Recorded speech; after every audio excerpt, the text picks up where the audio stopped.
I always say acceptance equals freedom, right? And think about that for a minute. If you can accept everything around you externally as it is, you don't have to like it, you don't have to endorse it, you don't have to enable it, support it, agree.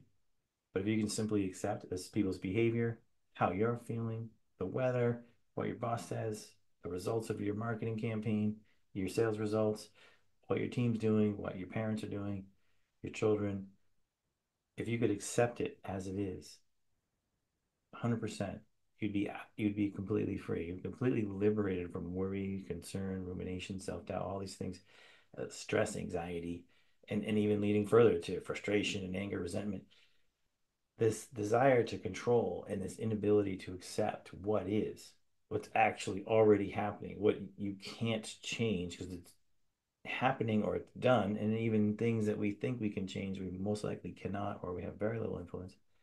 A full acceptance equals a full liberation. So, how do you do that and still make your way and do the good work and try to be responsible and accountable? Of course, you're accountable and responsible for things in your life that come up, and sometimes it's not your fault, and sometimes it is, but that doesn't matter. You're still living with the consequences of what happened. So why not accept everything just as it is, and then do your work, do what comes up, take the next right action. That could be doing nothing, that could be doing something. You don't have to endorse someone, say, doing something terrible. You have to accept they're doing that because they're doing it. But now, what can I do? Do I need to do something?